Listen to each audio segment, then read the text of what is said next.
네, 안녕하세요. 우리 이번 시간은 회계사 1차 시험 재무관리 기출문제 같이 풀어보는 시간이고요. 올해 1차 재무관리는 이전 연도에 비해서는 조금은 더 난이도가 있었던, 조금 더 어려웠던 문제들이 출제가 된 것 같고요. 일부 문제는 좀 아주 쉬운 문제들도 있었지만 일부 문제들의 경우에는 스타일이 좀 2차 스타일의 형태로 출제된 문제도 좀 있었어요. 과거 1차 시험의 경우에도 2차에 나왔던 주제들이 1차에 출제되어 있었지만 올해 이제 좀 특이적인 게 그 2차의 주제가 아니고 2차 스타일의, 2차 형태의 문제로 좀 나온 게 좀 몇 개 있었어요. 우리가 기존에 봤었던 우리 학원의 모의고사 문제에서도 재무관리가 제가 좀 2차 스타일로 냈던 문제들이 있는데 그와 유사한 형태로 2차 형태의 스타일로 조금 더 생각을 해서 풀어야 될 문제들이 있었기 때문에 향후에도 이런 2차 스타일의 문제들이 좀 더 나올 걸로 예상이 돼요. 따라서 이후에는 뭐 지원이 심화라든지 아니면 재원이 연습 정도까지 공부를 하는 게 1차 시험에서 도움되지 않을까 싶어요. 일단 문제들을 좀 볼게요. 뭐 이전 연도와 비슷하게 8번까지가 일반 경영이었고 9번부터가 재무관리 문제였고요. 9번 보게 되면 9번은 좀 단순한 문제였어요. 뭐 법인세가 없다고 했으니까 법인세가 없는 MM 이론인 MM의 무관련 이론 쪽 얘기였고요. 무부채기업 가치가 2천이라고 주면서 부채사용계 가치를 묻고 있어요. 그러면 부채사용과 무관하게 그 가치는 같아야 된다라는 게 무관련 이론이니까 무부채기업 가치가 2천이면은 부채사용계 가치도 2천이 돼야 되는 거죠. 그냥 단순한 형태의 문제였었고요. 다음 10번 문제 보게 되면 10번 문제에서는 레버리지도에 대한 얘기였고 적절한 것을 모두 다 골라라 하는 거였는데 A, C, E는 맞는 문장들이고요. B가 틀렸는데 B가 경우에는 매출액의 증가를 기대되는 성장하는 기업의 경우에는 유동자산 투자를 증가시켜서 높은 레버리지를 유지해가지고 이 폭을 확대할 수가 있다 했는데 그 경우에는 유동자산에 대한 투자 증가시키기가 아니고 비유동자산에 대한 투자 증가시켜야 되죠. 비유동자산 투자 증가시키게 되면은 감가상각과 같은 고정 영업비용 발생이 많아지는 거니까 영업예보료가 더 높게 유지가 될 수 있다. 그래서 유동자산이 아니고 비유동자산 투자를 증가시켜야 된다로 고쳤어야 맞는 문장이 되고 다음 D의 경우에는 재무예보가 크다는 것은 영업이익과 주당 수익이 높다는 걸 의미한다가 아니죠. 우리 예보료가 없다는 것이 어떤 절대적인 금액이 크다는 게 아니고 재무료가 없다는 것은 영업이익의 변화율보다 순이익의 변화율이 더 커지게 된다라는 의미니까 거기서는 영업이익과 주당 순이익의 절대적인 금액이 높다는 것을 의미하는 것은 아니다. 그래서 D가 틀린 문장이었고요. 11번 문제 같은 경우에도 적절한 걸 모두 골라라 라고 했는데 역시나 맞는 문장이 A, C, E는 맞는 문장이고요. B의 경우에는 안전배당 이론에 따르게 되면은 순이익이 급증하더라도 배당 성향은 일정하게 유지가 된다. 거기 나온 게 배당 성향에 대한 얘기고 배당 성향은 순이익 중에서 배당으로 지급하는 금액의 비율을 얘기하는 거죠. 그런데 안전배당 이론에 따르게 되면은 배당금은 되도록이면 일정하게 유지한다. 그때에 순이익이 급증을 해도 배당을 일정하게 유지하는 거니까 배당 성향은 감소하게 된다라고 해야 맞는 문장이 되겠죠. 배당 성향이 일정하게 유지가 된다 하는 거 틀렸죠. 배당금이 일정하게 유지가 되는 거지 배당 성향이 유지되는 건 아니니까. 다음 D 문장도 틀렸고요. D 문장에서는 배당에 대한 신호효과 쪽에서는 배당을 많이 지급하게 되면 그게 기업에 대한 긍정적인 신호가 돼서 주가가 상승하게 된다라고 했었잖아요. 근데 D의 경우에는 신호효과에 따르게 되면 배당의 감소가 긍정적인 신호가 된다라고 했으니까 틀린 문장이죠. 배당의 증가가 긍정적인 신호가 된다. 뭐 A, C, E는 맞는 문장이었고요. 다음 12번 문제의 경우에는 인수합병 쪽 얘기인데요. 동그라미 1번 문장을 좀 이해를 못했을 수 있어요. 그럼 1번 문장 보게 되면 1번 문장의 경우에는 퍼가 낮은 기업이 퍼가 높은 기업을 합병한대요. 그러면 A가 합병하는 기업, B가 비합병 기업이라고 했을 때에 얘는 퍼가 낮고 얘는 퍼가 보다 더 높다라는 거죠. 그때에 A의 퍼라고 하게 되면은 A의 주당 2분의 A의 주가가 될 거고 B의 퍼는 B의 주당 2분의 B의 주가가 될 건데 퍼가 B가 더 높다라고 했죠. 이항 정리하게 되면은 EPS로 묶고 주가로 묶게 되면 A의 EPS 분의 B의 EPS의 비율과 A 주가분의 B의 주가의 비율을 봤을 때에 얘가 더 높은 상황이다라는 거죠.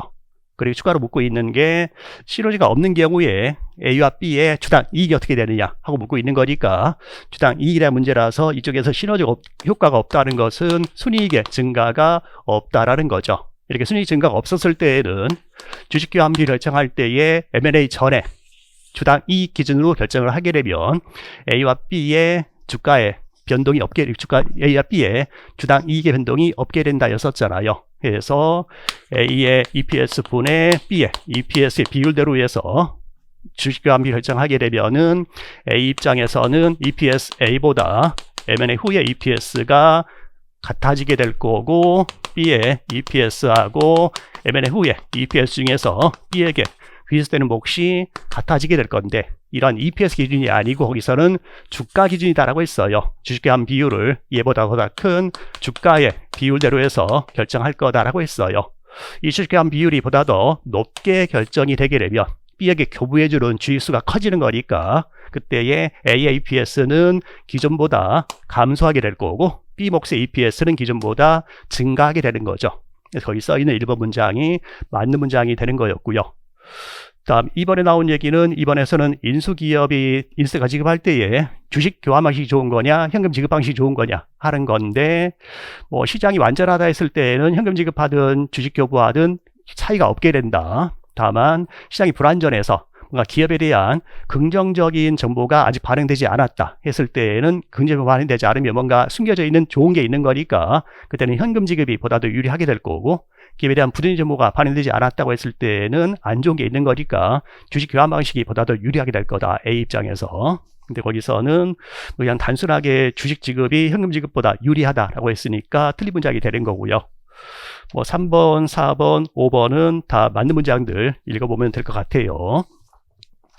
자, 다음 13번 문제에서는 A가 B를 인수하고자 한다 하는 건데, 합병에 따른 순이익, 단기순이익 변동은 없으며, 그래서 M&A에 따른 순이익의 변동은 없다라고 했고요. 그리고 합병 후 기업의 퍼가 5.2가 될 거다. 그래서 M&A 후 기업의 퍼가 5.2가 될 거다라고 자료 주고 있고, 뭐 두 기업에 대한 정보가 표로 나와 있고, A의 입장에서 현재 주가를 합병 후에도 유지하기 위해서 주가 기준이죠. 그래서 A의 M&A 전 주가보다 M&A 후 주가가 같거나 더 커지기 위해서는 B에게 제시할 수 있는 최대 주식 교환 비율, A 입장에서 줄 수 있는 최대 주식 교환 비율 구해라라는 거죠. 주가 기준 형태인 거고, M&A A 주가로 나온 게 6,000원이다 라고 나왔고요. M&A 후 주가로 보게 되면, M&A 후 주가는 M&A 후에 기업 가치 생각해야 될 건데, M&A 후에 기업 가치 구할 수 있도록 M&A 후에 퍼에 대한 자료 주고 있어요. 그러면 M&A 후에 당기순이익 곱하기 M&A 후에 퍼 하게 되면은, M&A 후에 정확히는 자기 자본 가치, 무부채 기업이면 기업 가치 계산이 될 거고요. 거기서 순이익의 증가는 없다라고 했으니까 M&A 후의 당기순이익은 단순한 당기순이익들의 합계가 되는 거죠. 그래서 원래 있던 A 당기순이익이 1,000만 원이었고, 그리고 원래 있던 B 당기순이익은 300만 원이었던 상황이니까 M&A 당기순이익은 1,300만 원 될 거다라는 의미가 되고, M&A 후의 퍼는 5.2가 될 거다라고 했으니까 M&A 후 기업 가치 계산되는 게 6,760만 원이라고 계산이 되네요. 그럼 M&A 후에 기업 가치, 정확히는 자기 자본 가치가 6,760만 원 될 거다. 그리고 M&A 후 발행 주식수는 원래 있던 A 주식수가 7,000주이고, 원래 있던 B 주식수는 5,000주인데 곱하기 2R 해서 교부해주게 된다. 그래서 M&A 후 주가가 M&A 전 A 주가보다 그거랑 같아지게 돼 주식 교환 비율의 상한을 구할 수가 있게 되죠. 일단 이게 0.8533 정도로 가게 되네요. 뭐 해서 13번 문제는 기존에도 많이 나왔던 형태의 문제고요. 다음은 14번 문제고, 전도적인 화폐의 시행가치와 관련된 문제예요. 이자율은 6% 수준 유지가 될 거라 예상됐고, 현재가치자 요소, 연금 현재가치자 요소 주면서 그걸 받는 A에게 가장 유리한 것은 했어요. 받을 금액의 현재가치가 가장 큰 걸 선택하면 되죠. 1번은 그냥 현재 1,000만 원 받는 거니까 현재가치가 1,000만 원일 거고요. 다음 2번의 경우에는 받게 되는 게 1년, 2년 쪼아가서 6년 후 시점에 1,500만 원을 받게 된다. 이렇게 현재 가치 구하는 것은 별 문제 없죠. 1,500만 원 곱하기 현재 가치 이자 요소, 현재 가치 요소가 0.705가 되네요. 다음 3번의 경우에는 받게 되는 게 1년 후부터 시작을 해서 200만 원을 매년 받는 건데, 그걸 10년간 지급받는다. 10년간 발생하는 연금의 현재 가치를 구하면 되는 거죠. 그래서 현재 가치 구했더니 200만 원 곱하기 10년 연금의 현재 가요소가 나오는 게 7.3601이 되네요. 자, 다음 네 번째 4번으로 나와 있는 얘는 2년 후부터 시작해서 매년 60만 원을 연금 받는다 하는 거니까 일종의 무성장 연금의 현재 가치 구하는 건데, 다만 시작하는 시점이 1년 말이 아니고 2년 말부터 시작이다. 그러면 1년 말이 아니고 2년 말부터 60만 원을 무성장 연구이 받는다 하는 거니까 한번 끌어온 다음에 다시 1년 현재 가치로 오면 되죠. 그래서 현재 가치 구하게 되면 60만 원 나누기 이자율은 6%이고, 그런 다음에 1년을 더 끌 거니까 곱하기 1.06분의 1 해주면 되겠죠. 다음 5번의 경우에는 일정 성장 연금의 형태이고 1년 후 시점에서 20만 원 받고 그 이후에 계속해서 얘가 성장하는데 성장률이 2%로 영구히 성장하는 일정 성장 연금 현재 가치 구하게 되면은 첫 번째가 20만 원, 성장률은 2%이고 이자율은 6%인 상황이니까 단순하게 글장 일정 성장 연금의 현재 가치를 구하면 되겠죠. 숫자 계산을 할 수 있을 거고, 가장 현재 가치가 큰 게 3번이 가장 현재 가치가 크다라는 거 확인할 수 있을 거고요. 자, 다음은 15번 문제고 자본 예산 쪽의 문제였는데, 현금 추정 관련해서 적절하지 않은 거 골라라 라고 했어요. 1번에 증문 기준 맞고, 2번에 세후 기준 맞고, 3번에 기회비용은 유출로 처리해야 된다 맞고, 5번에 이자 비용과 회당금 지급, 그래서 이자 지급, 회당 지급, 예산되는 이자 수익의 상실 등은 현금을 포함하는 게 아니고 할인율에 반영한다. 4번이 틀렸네요. 4번의 경우에는 상품을 외상 매입하는 경우에 순환전 자본 관련해서는 순환전 자본은 유동자산에서 유동부채를 빼는 건데, 상품을 외상 매입했다 하게 되면은 유동자산에 대한 상품이 증가하는 것만큼 유동부채에 대한 매입 채무가 증가하게 될 거니까 순환전 자본은 변동하지 않게 된다. 순환자본이 증가함으로라고 했으니까 틀렸고, 순환자본은 변함이 없는 거고 현금에도 영향이 없게 되는 거죠. 4번이 틀린 문장이고요. 그 다음 16번의 경우에는 얘기들 쭉 나오면 자본예산 쪽에서 뭐 A, B, C까지는 계산 문제 없었을 건데 D나 E 같은 경우가 약간은 2차 스타일로 해서 제시가 된 문제예요. 자, 보게 되면은 현재 A 기계 쓰고 있었고 B 기계로 교체하고 고려하고 있고, B를 교체하게 되면은 영구히 반복 투자 가정하는 형태의 문제고요. 그리고 A 경우에 B로 교체하게 되면 A를 매각할 건데 매각시 상관없이 모두 다 10억 원에 매각할 수 있다. 그리고 A의 연간 운영 비용은 1년간은 20억 원인데 이후에는 계속 15% 상승할 거 예상된다. 그다음 B는 연간 운영 비용이 10억 원, 걔는 계속해서 일정할 거 예상이 되고, 설치비는 표에 나온 게 32억 원이 B의 설치비. 도의적 무관한 일정하다. 그랬을 때에 할인율 7%이면 적절한 항목을 모두 선택한 것은 했어요. 먼저 나오는 게 A의 설치비 55억 원은 B의 도입 시기 결정에 영향을 미친다로 되어 있는데, A는 이미 3년 전에 구입한 거죠. 따라서 A의 설치비 55억 원은 이미 과거 발생한 지출이 메모론가, 따라서 영향을 미치지 못한다라고 해야 맞는 문장 되겠죠. A 틀렸고요.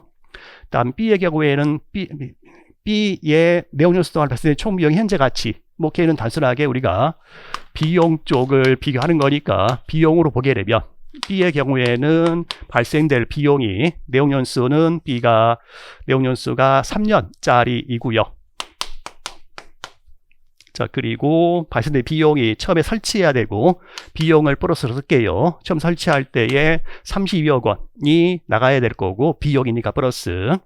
다음으로는 걔를 사용하면서 발생된 연간 운영비용이 매년 10억 원이다. 그래서 매년 10억 원의 비용 발생하게 된다. 비용을 플러스로 썼어요. 그러면 걔 내용 발생될 비용의 현재 가치를 구하게 되면은 32억 원 플러스 다음 10억 원씩 발생하는데 연금의 현재 애소가 2.6243 나와 있네요. 그러면 한 번 투자하는 경우에 비용 현재 가치 계산되는 게 63.185억 원이 아니고 58.24, 3억 원이다 하는 게 맞는 숫자가 될 거예요. B도 틀렸고요. C에서는 그 B의 연간 균등 비용 구해보자 하게 되면은 B의 연간 균등 비용은 매년 말에 똑같은 금액 발생하면 얼마이냐 하는 거니까 발생될 비용 현재 가치 나누기 연금에 현재 가치 써서 해주면 되겠죠. 그래서 58.24 3억 원이 발생될 비용 현재 가치 나누기 연금에 현재 가치 이어서 했더니 연금 등 비용 나오는 게 22.19억 원이다 라는 거 맞는 문장이래요. 그래서 A, B, C까지는 큰 문제 없었을 거예요. 그런데 D하고 E에 오는 게 그러면 B를 교체할 때에 현재 교체하는 게 좋은 거냐, 1년 후, 2년 후 언제 교체하는 게 좋은 거냐 하는 걸 한번 판단해보라 라는 거예요. 자, 그러면 먼저 현재 시점에서 교체한다 라고 했을 때에 역시나 비용을 플러스로 쓸게요.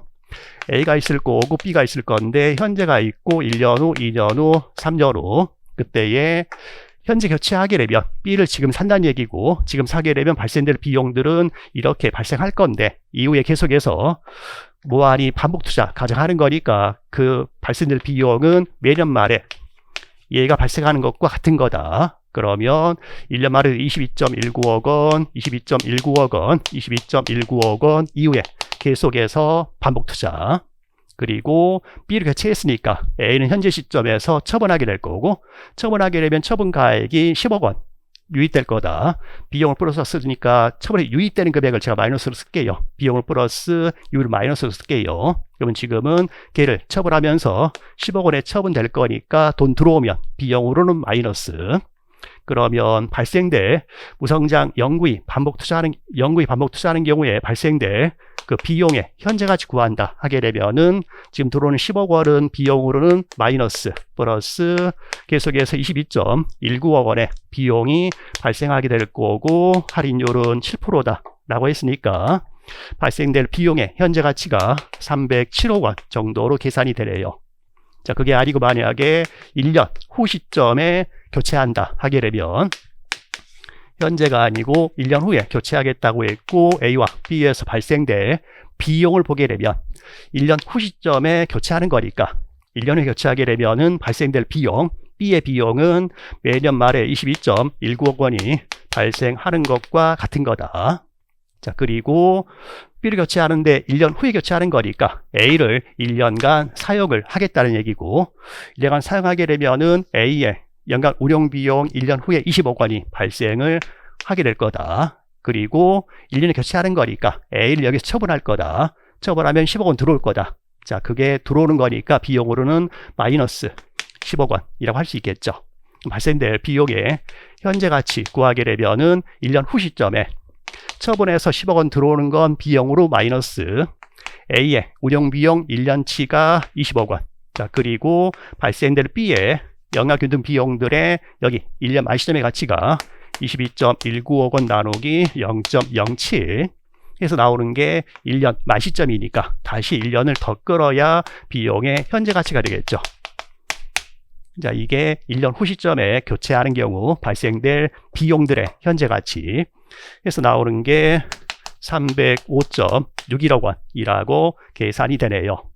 그러면 D의 경우에는 지금 도입하는 것보다 1년에 도입하는 것이 유리하다. 지금 비용으로 썼으니까 비용이 보다 더 적은 1년 후에 교체하는 게 보다 더 유리하다 하는 게 맞는 문장이 되죠.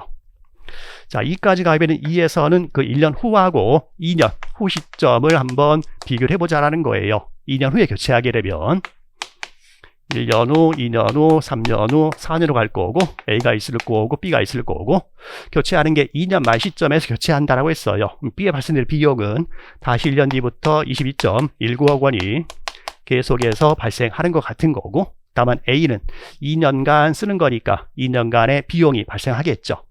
비용 발생하는 게 첫 번째 1년치가 20억 원의 비용 발생할 거고요. 그 A의 운용 비용은 1년 말에 20억 원 이후에 15% 계속 성장할 거라고 했어요. 그러니까 2년 말 시점에 A의 운용 비용 발생하는 게 20에서 15%로 한번 성장하는 게 되겠죠. 자, 그리고 여기서 2년 말에 교체하는 거니까 2년 말에 A를 처분하게 될 거고 10억 원 들어올 거다. 10억 원 들어오는 거니까 비용으로는 마이너스가 되는 거죠. 발생될 비용들의 현재 가치 구하게 되면은 일단 1년 말에 20억 원 A의 운영비용 발생 그리고 얘는 2년 말에 발생하는 비용이 2년 말에 얘가 발생하는 게 20 곱하기 1.15 마이너스 처분에 들어온 돈은 비용으로 마이너스 이게 2년 말 시점 얘네들의 현재 가치 구할 건데 무성장 연구위험 현재 가치로 가게 되면 22.195억 원 나누기 0.07. 자, 여기까지가 여기 2년 말 시점이죠. 얘는 1년 말 거니까 나누기 1.07 이렇게 오게 되면 얘가 2년 말 시점이니까 다시 현재로 올 때는 곱하기 1.07에 제곱분의 1 해주면 되겠죠. 그래서 지금 나왔었던 D하고 E 쪽에서 현재 교체, 1년 후 교체, 2년 후 교체를 비교하자 하는 형태의 문제인데요. 이게 1차에는 자원이 나오지 않았던 스타일의 형태의 문제예요. 각각의 상황을 보면서 하나하나 생각하면서 접근해야 되는 문제 스타일이거든요. 이런 형태가 지목관리 쪽에서는 2차 스타일인데 뭐 그쪽에서 지금 처음 접근할 때에는 접근은 쉽지 않았던 문제일 거예요. 2년에 교체하기에 발생될 비용들의 현재 가치로 나오게 되는 게 계산하면은 306.93억 원이 되는 거니까 1년 후와 2년 후 비교할 때는 1년 후에 도입하는 게 좋은 거다. 근데 이에서는 무차별하다라고 했으니까 틀린 문장이 되는 거죠. 자, 다음은 17번 문제고요. 17번 문제는 재무 비율 분석 쪽에서 자기자본 순이익률하고 총자본 이익률 쪽을 묻는 문제예요. 우리가 자기자본 순이익률인 ROE다 했을 때에 걔는 순이익 나누기 자기자본인데 걔를 좀 분해했었죠. 그래서 분모에 자기자본, 분자분모에 매출액 그리고 총자산 하게 되면은 얘가 매출액 순이익률, 얘는 총자산 회전율, 얘는 자기자본 비율의 역수 또는 1 플러스 부채 비율이다 라고 했었죠. 얘는 자기자본 비율의 역수다 라고 했었고요. 우리 지문으로 가게 되면은 A에서는 부채비율 증가하게 되면 ROE가 상승한다. 얘가 1 플러스 부채 비율이니까 부채 비율이 상승하게 되면 ROE가 상승한다 하는 A 맞는 거고요. 다음 C의 경우에는 매출액 순이익률이 증가하게 되면 매출액 순이익률이 증가하게 되면은 ROE가 상승한다 하는 C도 맞는 문장이고요.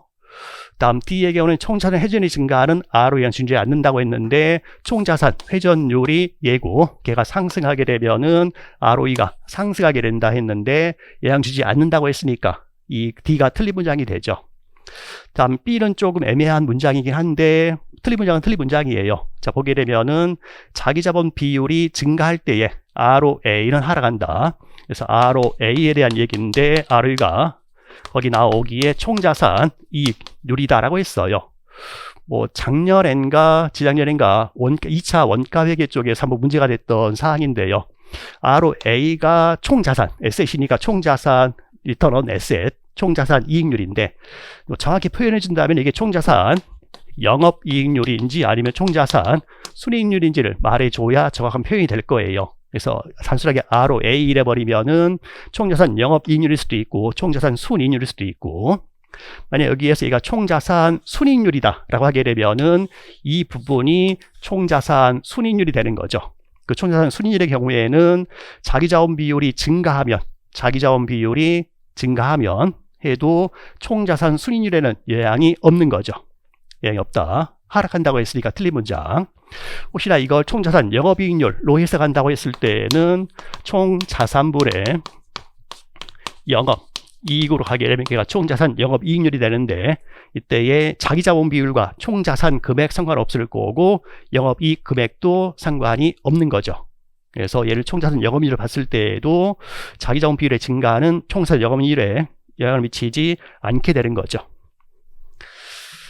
만약에 얘를 총자산 순이익률로 봤다 하더라도 총자산 순이익의 경우에도 여기에 영향이 없게 되는 거고요. 다만 만약에 자기자본 비율이 증가한다 라고 하게 되면, 굳이 이제 말을 끌어가게 되면 자기자본 비율이 상승하게 되면은 그 말은 곧 부채 비율은 하락한다 라는 거고, 뭐 그 굳이 끌고 갔을 때는 부채가 감소하는 거니까 이자 비용이 감소하게 되어서 이자면 감소하면은 그에 따라서 순이익은 증가하게 된다까지 끌고 가더라도 순이익이 증가를 하게 되면은 전체 자기자본 순이익률은 상승하는 형태가 되는 거죠. 근데 거기는 하락이었었으니까 지금 B가 틀린 문장이 되는 거죠. 자, 다음은 18번 문제고요. 자본예산 쪽 문제이고 투자한 A와 투자한 B를 주면서 묻고 있어요. 봤더니 사업부터는 투자한 A와 B가 있고 자본 비용은 10%다 하면서 A의 현금 흐름이 현재 나가는 돈은 100억 원이 초기에 투자가 되는 거고 1년에 유입되는 금액은 132억 원 유입된다. 문제에서 현재 단위기간 투자를 가정하는 형태이죠. 현재 투자하는 금액과 1년 후에 유입액만 주고 있는 거니까. 다음 B의 경우에는 초기에 투자하는 금액이 200을 투자하는 거고 1년에 유입되는 금액은 253이 유입된다. 그랬을 때에 할인율은 10%이고 1번에서는 MP법, IR법 했을 때에 어떤 투자를 선택하게 되느냐 하는 거니까 할인율이 10%인 상황이면은 A의 MPB 구하면은 1년 후 132에 현재 가치 마이너스 투자하는 금액 했더니 MPB가 플러스 20 계산되고 B의 경우에는 1년 후 253억 원에 현재 가치 마이너스 쏘는 돈 200 했더니 MPB가 30억 원 계산되는 거니까 MP법이 따르게 되면 B를 선택하게 된다. 그런데 IR법이 따르게 되면 A는 104서 132가 되는 거니까 A의 IRR은 32%일 거고 B의 경우에 IRR 계산되는 것은 204서 1년 후에 253이 되는 거니까 B의 IRR은 26.5%라고 계산이 되겠네요. IRR을 따르게 되면 현재 투자하는 형태의 현금흐름들이니까 IRR이 나의 수익률이라서 A를 선택하게 된다. 둘의 결과가 상반된다 하는 1번 맞고요. 다음 2번에 수익성 지수법에 따르게 되면 해서 수익성 지수 구해보자는 거고 각각의 수익성 지수 구하게 되면 A의 수익성 지수는 유입의 현재 가치가 120, 유출액은 100이니까 1.2 계산되는 게 A 수익성 지수. 다음 B의 수익성 지수를 하게 되면은 얘가 230 나누기 200 했더니 수익성 계산되는 게 1.15라고 계산이 되겠네요. 그러면 수익성지수법에서도 역시나 A가 선택이 된다라고 할 수 있겠죠. 그래서 또는 2번에 수익성지수법 A 선택한다라는 거 맞고요. 3번에서는 보유자금이 200억 원이고 중복투자 불가능할 때 중복투자가 불가능하대요. 현재 봤더니 A와 B가 투자 규모가 상이한 투자 비교할 때에는 A 하면 남게 되는 100억 원을 추가로 고려를 해야 될 텐데 이 100억 원이 가지고 중복투자가 가능하면은 A를 2개 하겠지만 중복투자가 불가능한 상황이다. 그랬을 때는 MPB법에서는 투자규모 차이에 대한 MPB를 0 가정한다. 자, 따라서 중복 불가능할 때 MPB에 따라서는 B를 선택한다 하는 거 맞는 문장이 되겠죠. 중복 불가능한 거니까 투자규모 차이에서 발생하는 MPB는 0 가정한다.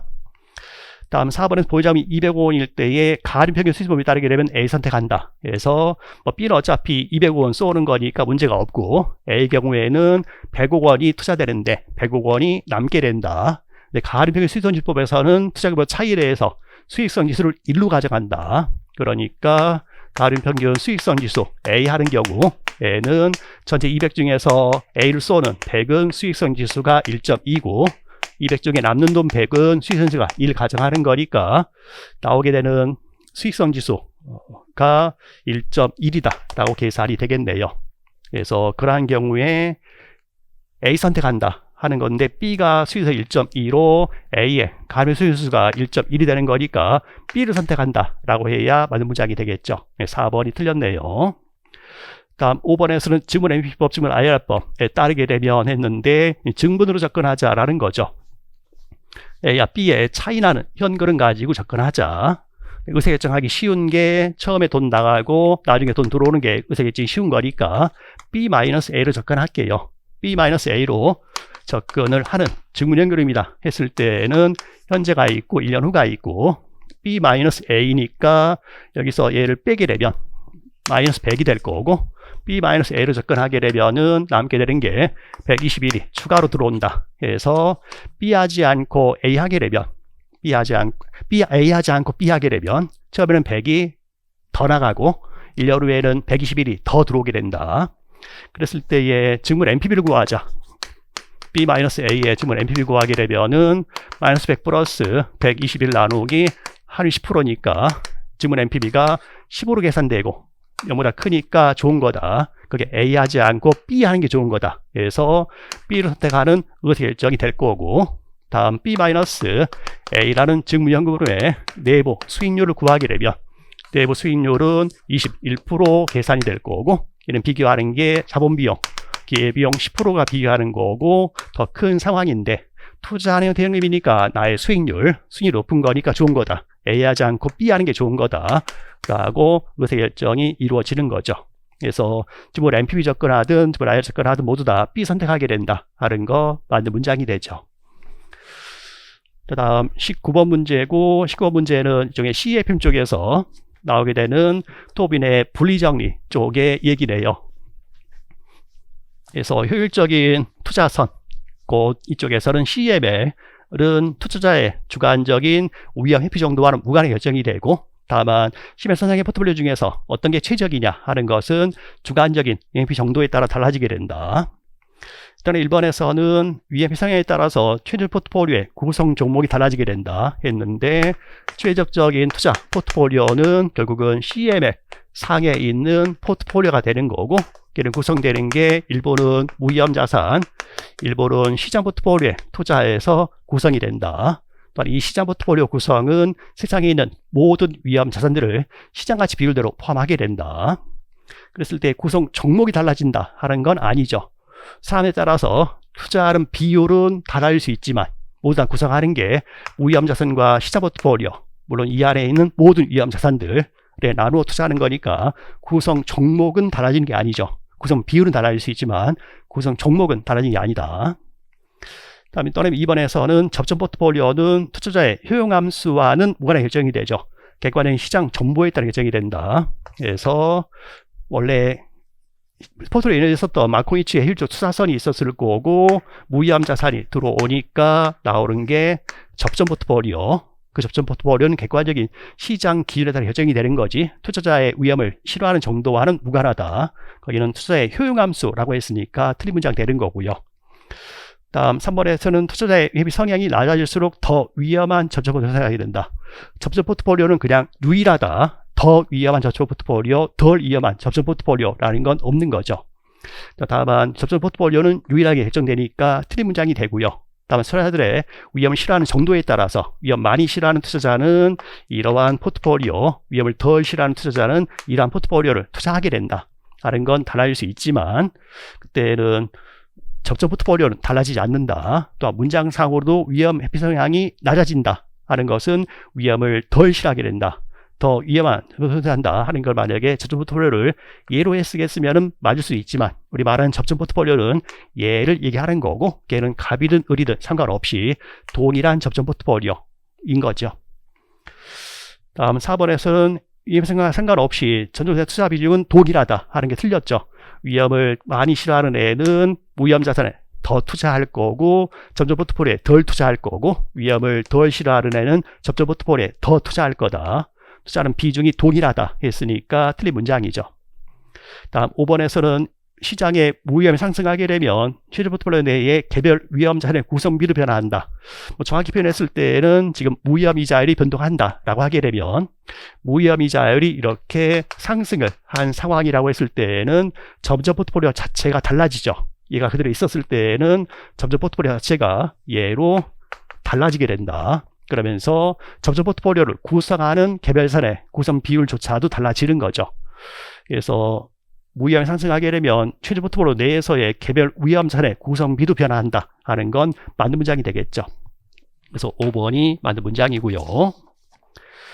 그 다음 20번은 주식가치 평가에서 항상선자 모형 이론 쪽이 얘기네요. 적절한 거 모두 골라라고 했는데, A에서는 항상선자 모형에 따르면 기대 수익률은 했는데, 항상선자 모형이니까 현재 주가는 이름과 배당 나누기 할인율 마이너스 성장률이 되는 거고, 거기서 주식 투자했을 때 기대되는 수익률은 배당 수익률과 그 다음에 자본 이득률인데, 걔는 이익과 배당의 성장률과 같아지게 된다. 거기서는 배당 수익률과 배당 성장률의 합으로 설명된다 했으니까 A는 맞는 문장. 다음 B의 경우에는 성장기업의 주가는 선이 없다고 가정할 때 주가와 성장기의 수년제 가치 합으로 설명이 된다. 그래서 MPBGO라는 성장기의 주당 수년제 가치는 성장기회가 있는 경우에 주가와 그 기업이 우성장인 경우에 주가의 차이로 계산이 된다. 그러면 성장기회 기업의 주가는 무성장인 경우에 주가에다가 MPBGO를 더해서 더한 합한금액으로 설명이 된다 하는 거 맞는 문장이 되겠죠. 그 다음 C의 경우에는 요구 수익률이 RA보다 높을 때, 요구 수익률이 RA보다 높을 때 말을 반대로 하게 되면은 유보이익의 재투자 수익률이 주주의 요구 수익보다 더 낮은 상황이죠. 더 낮은 상황이면은 이러한 투자는 안 하는 게 좋은 거다. 그때는 NPV/GEO가 플러스 값을 갖는다가 아니고 이 상황이 되면은 NPV/GEO가 0보다 작은 값이 되는 거죠. 이런 투자를 하는 게 안 좋은 거니까. 다음 D에서는 이렇게 NPV/GEO가 마이너스 값을 가질 때에는, 이런 상황이라고 했을 때는 이런 투자는 하면 안 좋은 거니까 투자하기 위해서 유보를 더 하면 안 좋은 거죠. 유보하면 더 안 좋은 거다. 유보를 줄이고 배당을 많이 하는 게 좋겠다. 근데 D에서는 배당을 줄이고 유보를 많이 해야 된다라고 했으니까 틀린 문장이 되는 거죠. 자, 그 정도까지가 20번 문제였네요.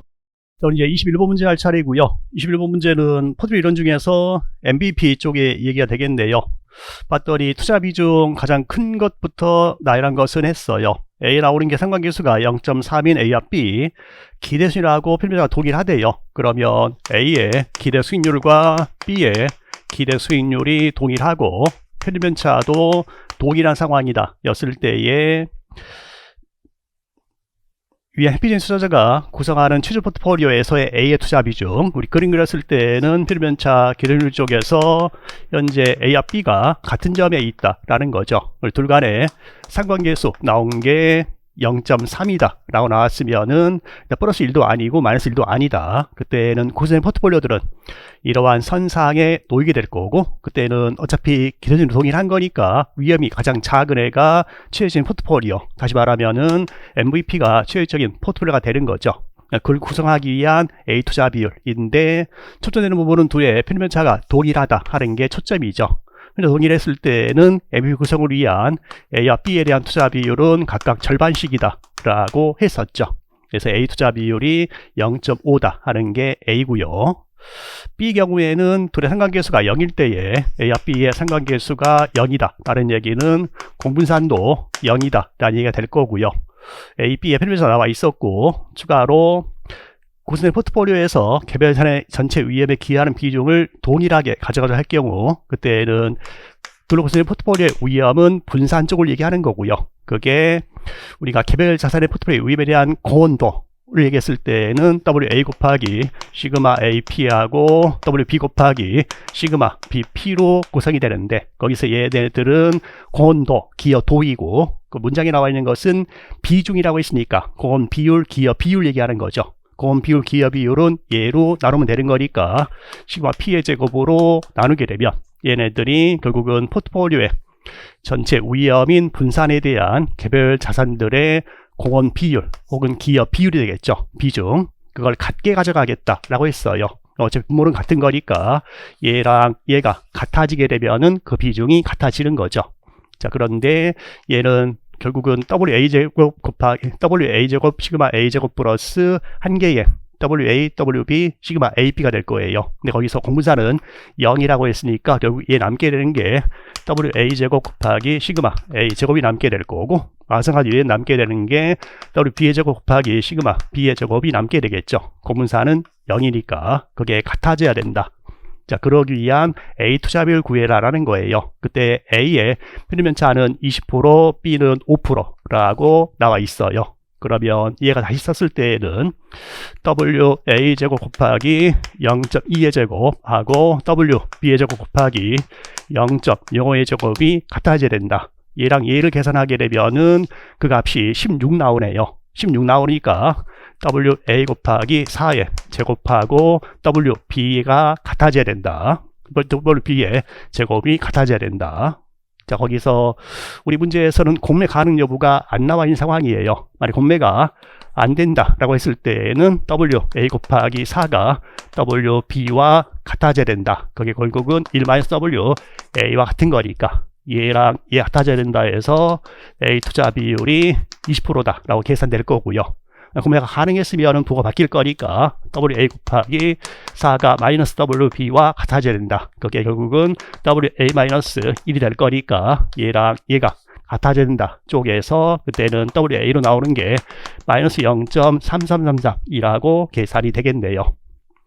그 다음 C에 나오는 것은 상관계에서 0.2이고 A, B에 편을 주면서 MBB 구성을 위한 A 투자를 구해라 하는 거니까 단순한 MBB 구성을 위한 A 투자 비율 구해라 라는 거죠. 그러면 시그마 A제곱 플러스 시그마 B의 제곱 마이너스 두 개의 공분산인데 상관계에서 0.2니까 상관계에서 곱하기 시그마 A 곱하기 시그마 B 분의 시그마 B의 제곱 마이너스 한 개 공분산이니까 0.2 곱하기 0.2 곱하기 0.3이 되어서 MBB 구성을 위한 A 투자비율 나오는 게 0.7458 정도가 계산이 되네요. 큰 순서니까 얘가 제일 클 거고 이제 C가 제일 클 거고 그 다음이 A 그 다음 B의 순서가 되겠네요. B의 경우에는 0.2든 마이너스 0.333이든 가장 작은 값이 되는 거죠.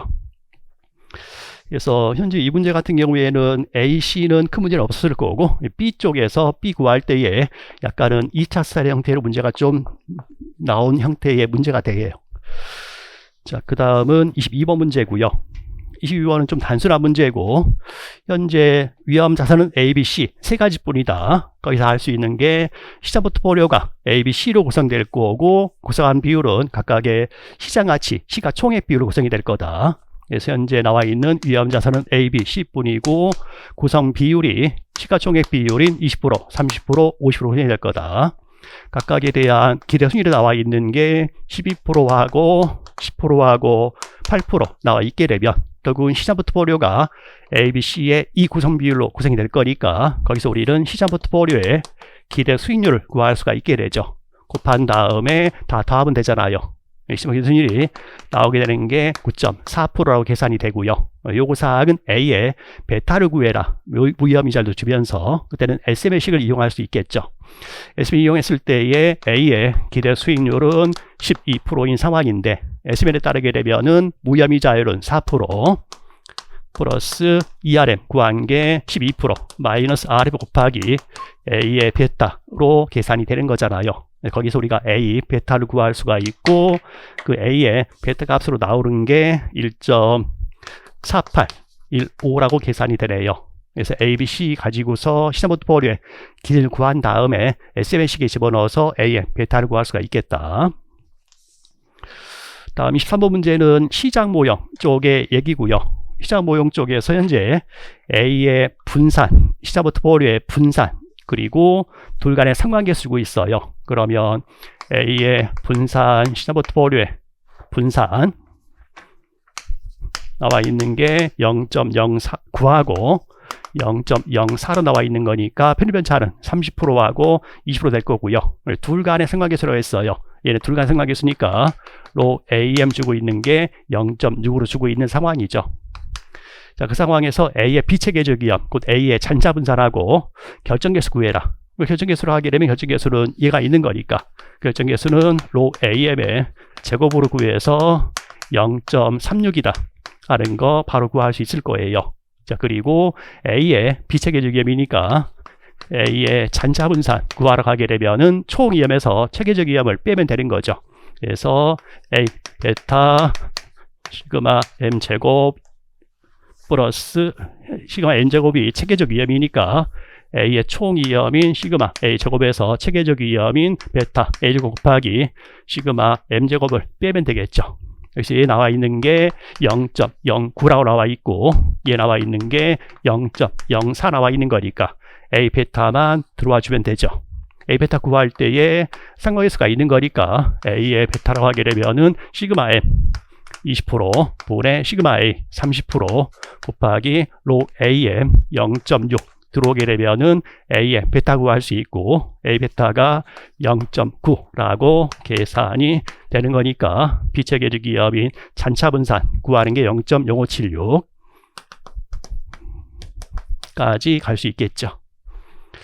단순한 시장 모형 쪽에서의 식 한번 적용해보자 하는 문제였어요. 다음은 24번 문제고 24번 문제에서는 전망이론에 따른 효용함수 모양이죠. 전망이론 쪽에서는 부의 변동물에 따라서 효용 결정이 되고 이 발생한 구간과 소시 발생한 구간에서 효용이 달라지게 된다. 전통적인 모양 형태면은 이때는 효용 결정되는 게 부의 변동분의 루트 함수, 그리고 이때는 효용 결정되는 게 부의 변동분의 절대값에 루트 씌우고 마이너스. 그림 그렸을 때는 x축이 부의 변동분이 되고 이익이 발생한 상황에서는 위험을 회피하는 성향, 손이 발생한 상황에서는 위험을 선호하는 성향을 가지게 된다. A 맞고요. 부의 변화에 의해 결정된다 맞고, B의 경우에는 손실나는 구간에서는 위험을 선호하는 경우입니다 하는 거 맞고, C는 틀렸네요. C의 경우에는 오목하다, 볼록하다는 주로 아래쪽을 향해서 오목하다, 볼록하다를 얘기하고, 이익 발생한 구간에서는 아래쪽을 향해서 오목한 거죠. 손실 구간에서 나중에 해서 볼록한 거니까 이 구간에서 볼록하다가 아니고 오목하다, 손실 구간에서 오목한 게 아니고 볼록하다 라고 해야 맞는 문장. 다음 D의 경우에는 이익 나는 구간에서는 위험을 싫어하는 형태니까 확실한 이익을 선택하게 되고, 손실 구간에서는 위험을 선호하는 거니까 불확실한 손실을 선택하게 된다 라고 해야 맞는 문장이 되죠. 앞뒤가 바뀌었네요. C와 D가 틀린 문장. 다음 25문제는 채권적이고요. 모두 다 액면금액은 100만 원이라고 했고, 이자 지급은 1년에 한 번씩 지급한다고 했고, X와 Y의 가격은 110만 원과 90만 원이다. 만기 수익이 변하지 않을 경우에 Z의 1년 후 가격은 현재보다 낮아지게 된다. 그래서 채권 X, Y, Z 나와 있고, 걔네들의 만기 수익률을 지금 Y라고 표현했고요. 만기가 나와 있고, 만기가 A가 1년, 17년, 15년 나와 있고, 각각의 액면, 이자율들 나와 있는 게 얘는 21%, 얘는 10%, 10%로 나와 있고요. 그리고 앞에서 각 채권들의 가격에 대한 얘기를 했어요. A 현재 가격은 110만 원이고 B 현재 가격은 90만 원이다 라고 했네요. 모든 채권의 액면 금액은 100만 원이라고 했고, 먼저 우리가 X에서 볼 수 있는 게 X는 만기가 1년짜리고요.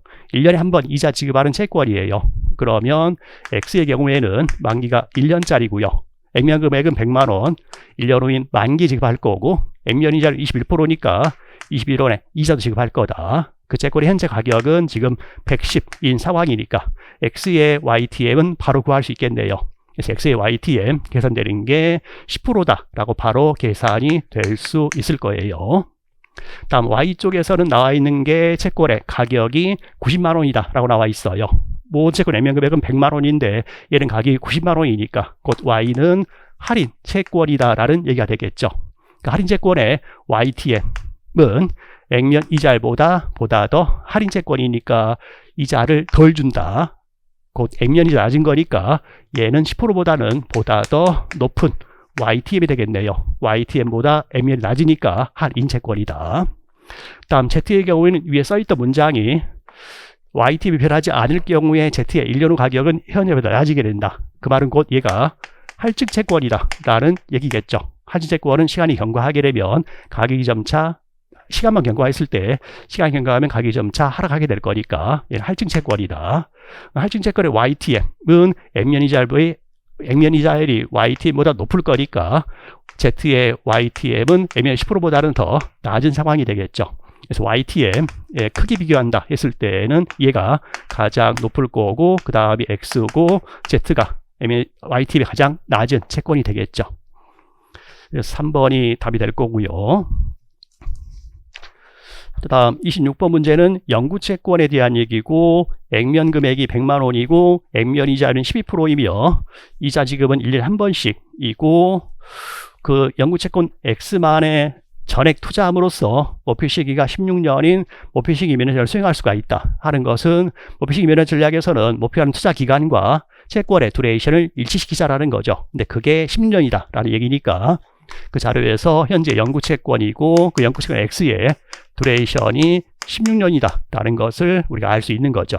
근데 걔는 영구채권 두레이션은 R분의 1 플러스 R, R이 YTM으로 계산이 되는 거니까 그 X의 YTM 인 R이 계산되는 게 0.066으로 계산이 된다. 이게 그 X의 영구채권 X의 YTM.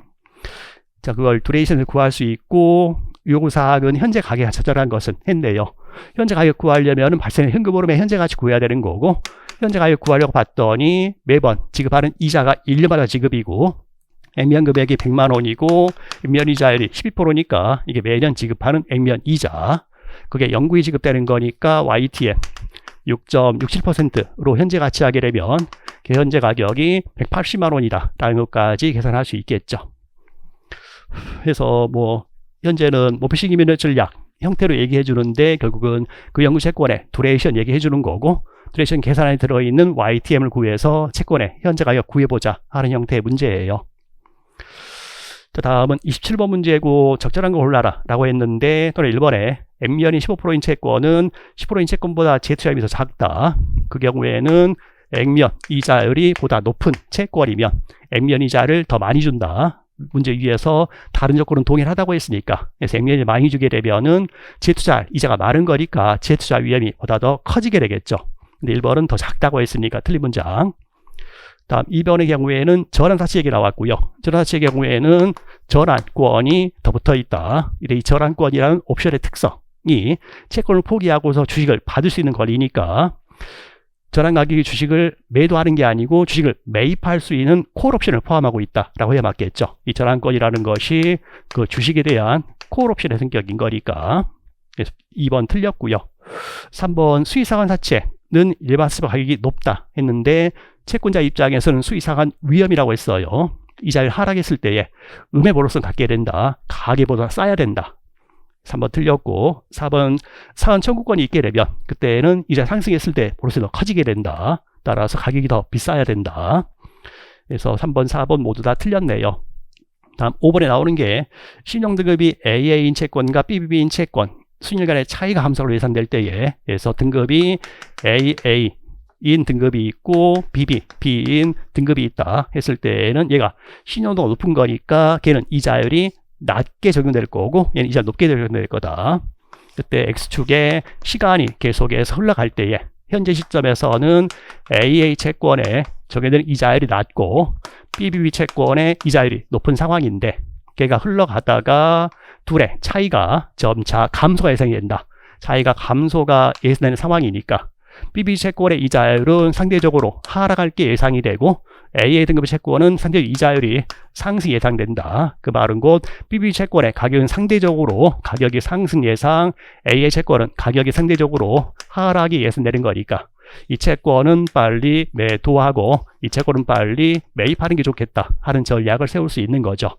그래서 AA 등급 채권은 매도하고 BB 채권의 등급은 매입하는 게 유리하다. 그래서 5번이 맞는 문장이 되겠네요. 그 다음 28번 문제고요. 28번도 쉽지는 않았던 문제인 것 같고요.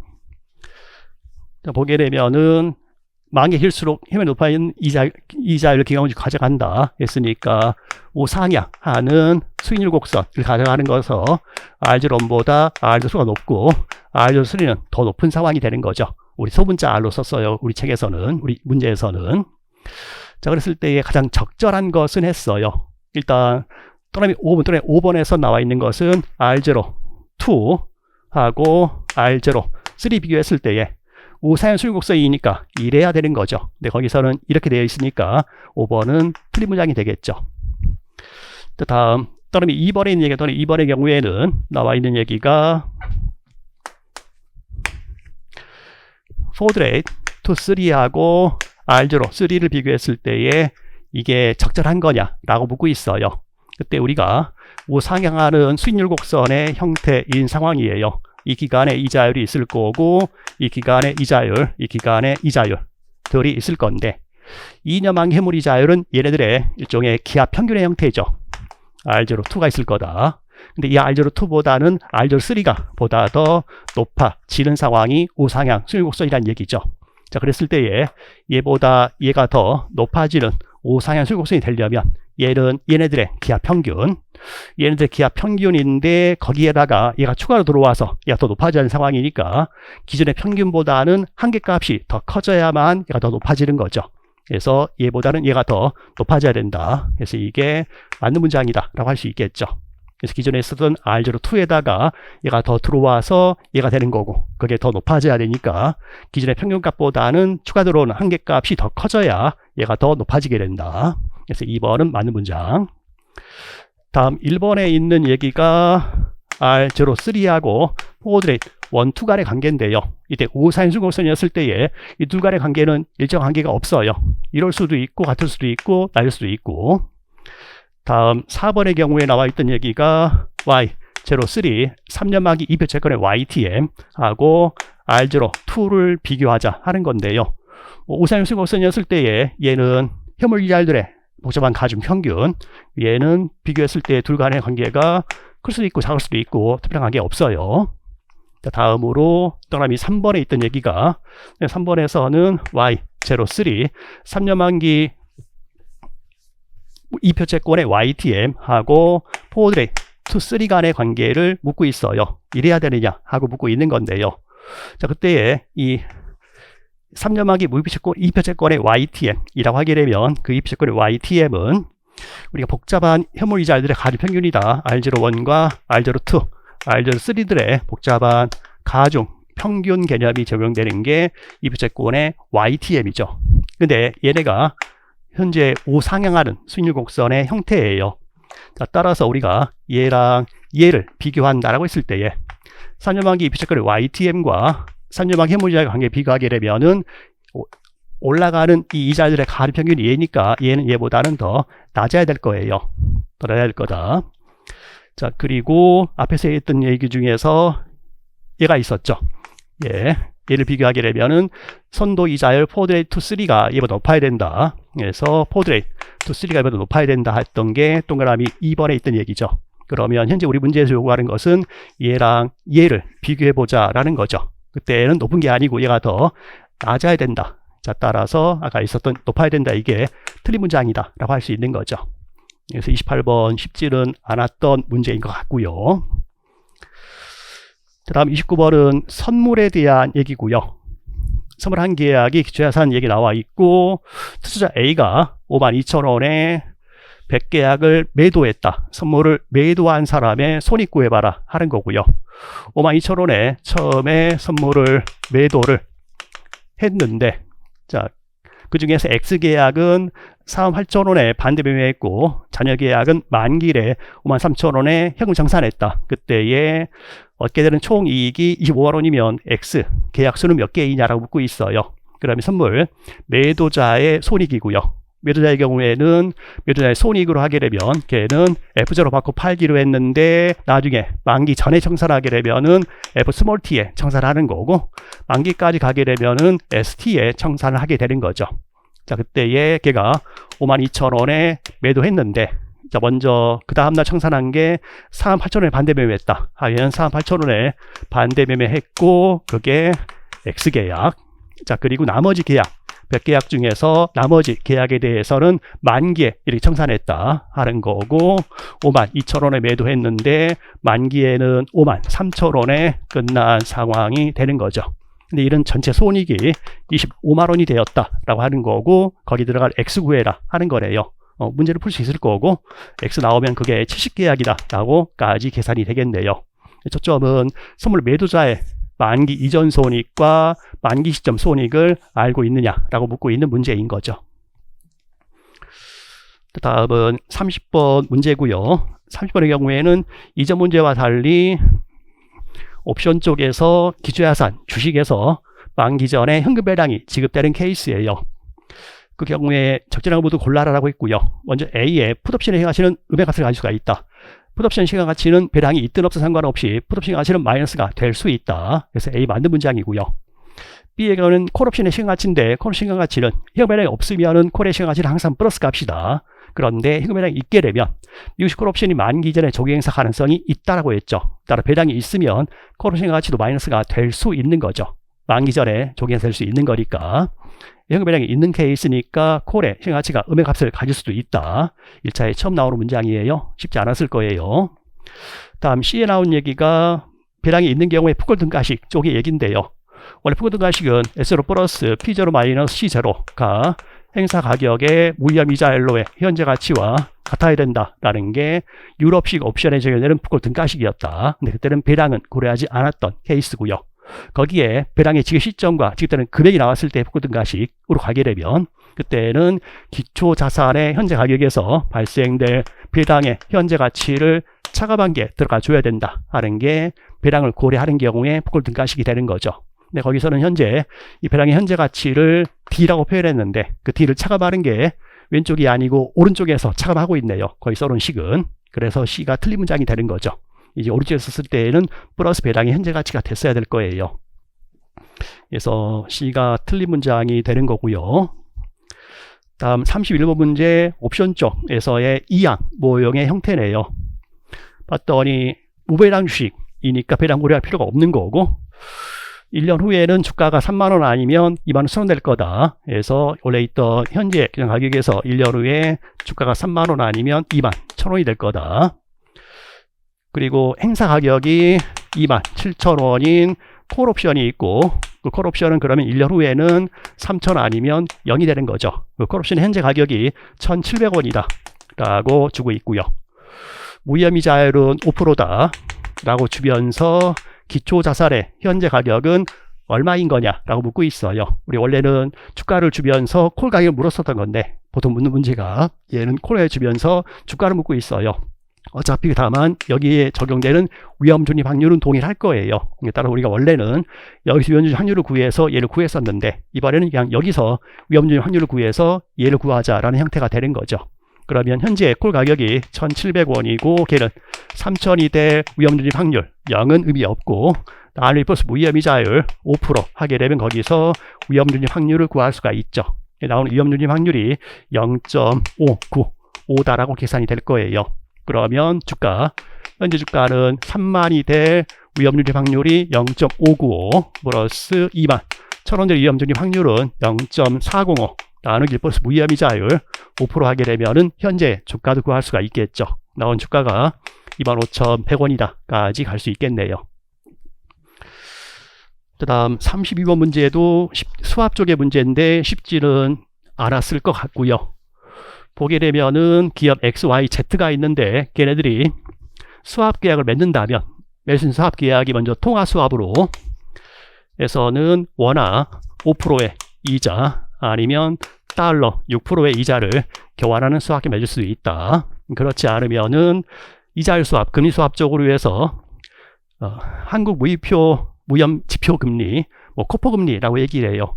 코리아 오버나이트 파이낸싱 레포레이트 해서 코퍼 금리라고 얘기하는데 코퍼 금리하고 아니면 원화 5% 이자를 교환하는 수압 계약을 맺을 수도 있다. 자, 그리고 각 기업은 이 안으로 차입한 후에 수학계 체결해서 원한 차익 조달을 고려 중이다. 이란보다 낮은 금리로 조달 기업을 선택한 것은 했는데요. 보게 되면은 기업 X, Y, Z가 있고 통화 수합은 A라고 표현하고 이자율 수합은 B라고 표현할게요. 각각의 기업들이 있는데 각각의 기업들이 원하는 조건이라고 하게 되면은 원화 변동금리 이를 X는 원하고 Y는 원화 고정금리 원하고 Z도 원화 고정금리를 원하는데 걔네가 이 안으로 차입한 후에 수합계를 맺겠다라는 거예요. 그랬을 때 이란보다 정의되는 차입 조건이 더 좋아지는 케이스를 구해보라라는 거죠. 그러면 거기서는 이 안으로 차입한다라는 거죠. 차입하는데 X의 경우에는 원화로 6%를 주기로 하고 일단 차입을 한다. 그 다음에 수합계약을 맺어서 원화 변동금리를 부담하고자 한다라는 거죠. 걔가 이용할 수 있는 그 수합은 이자율 수합이 되겠죠. 그래서 X의 경우에는 먼저 하는 게 원화 6% 이자를 지급하는 조건에 차입을 먼저 하는 거죠. 이 안으로 차입한 후에 수합계약 맺겠다는 거니까 거기다가 이제 수합계약을 결합을 시키는데 실제 부담하고자 하는 게 원화로 변동금리 부담하고자 하는 거니까 이자율 수합을 이용하면 되겠죠. 이자율 수합에서는 코퍼 금리하고 5%의 고정금리 쪽이니까 수합계약 쪽에서는 걔가 코퍼 금리를 지급을 하고 자 그리고 원화로 5%의 이자를 수취하는 조건의 수합계약을 맺게 되면 실제로 부담하게 되는 금리라고 했을 때는 5% 받아서 6% 지급하는 거니까 1% 부담할 거고 거기에 코퍼 금리를 부담하겠죠. 그래서 코퍼 금리 플러스 1%의 이자를 실제로 부담하게 된다. 자, 그게 이란에서는 코퍼 금리 플러스 2%가 1안이니까 이란에 비해서는 보다 더 낮은 금리가 적용이 된다. 그래서 X가 해당이 되는 기업이 되겠네요. 이란보다 낮은 금리로 자금을 저런 기업을 선택하는 거니까 X는 해당이 된다. 자, 다음으로는 Y 쪽의 얘기고요. Y는 실제 차입하는 게 코퍼 금리 플러스 4%로 해서 차입할 거래요. 그래 실제 부담하고자 하는 것은 워낙 고정금리를 부담하고자 한다 했으니까 또 B라는 수합을 이용하면 되겠네요. 먼저 차입하는 게 그냥 코퍼 금리 플러스 4%를 지급하는 조건으로 일단 차입을 하는 거죠. 수합계약 맺을 때에는 실제 부담하고자 하는 게 워낙 고정금리를 부담하고자 하는 거니까 지급하는 게 워낙 고정금리는 5%에 워낙 고정금리를 지급을 하고 그 다음에 코퍼 금리를 수취하는 조건의 수합계약을 맺게 되면 그때는 실제로 부담을 하게 되는 게 코퍼 금리 받아서 코퍼 4% 주는 거니까 4% 부담할 거고 5% 주는 게 있는 거니까 원화로 9% 이자를 지급하는 결과가 나오게 되는 거죠. 근데 일안에서는 원화로 7%가 일안인 거니까 일안보다는 더 높은 금리가 적용이 된다. 따라서 Y는 조건에 해당되지 않는 상황이 되는 거죠. 다음 Z라는 기업이 있고 걔는 이 안으로 일단 차입을 하는 건데 이 안에서는 달러화로 6%의 이자를 지급하는 조건에 차입을 하는 거죠. 그럼 달러화로 6% 이자를 지급하는 조건에 차입을 일단 하는 거고 거기에 수합계약을 결합시켜서 실제 부담하고자 하는 것은 워낙 고정금리를 부담하고자 하는 거죠. 그때 이용해야 될 게 통화수합을 이용을 해야겠죠. 따라서 그쪽에서는 달러화로 6% 이자를 수취하고 다음 원화로는 5%의 이자를 지급하는 조건의 수합계약을 맺을 수가 있겠죠. 그러면 수합계약에서 6% 받아서 여기서 6% 주는 거니까 실제로 부담하는 게 원화로 했을 때는 5%의 이자를 부담하게 되겠네요. 근데 일안에서는 원화로 했을 때 4% 하는 게 일안이니까 일안보다는 더 높은 이자율이 부담이 되는 거죠. 낮아지지 않는 거니까 Z도 해당이 안 돼서 현재 수합계약까지 이용했을 때에 부담하는 금리가 일안보다 낮아지는 것은 X만 해당이 되겠네요. 그래서 이거 다 해봐야 되는 거라서 쉽지 않았을 문제예요. 자, 이 정도까지가 1차 기출 문제였고요. 전에 보도했을 때 전체 문제들이 아주 쉬운 문제들도 꽤 있었어요. 다만 기존에 비해서는 좀 더 어려운 문제들이 더 나왔던 것 같고요. 특히나 처음 얘기했듯이 약간 스타일이 2차 형태로 조금씩 변해가는 것 같아요. 그래서 2차 나오는 형태의 문제들도 좀 더 익숙해지는 게 좋을 것 같고요. 자, 강의 마칠게요. 수고하셨습니다.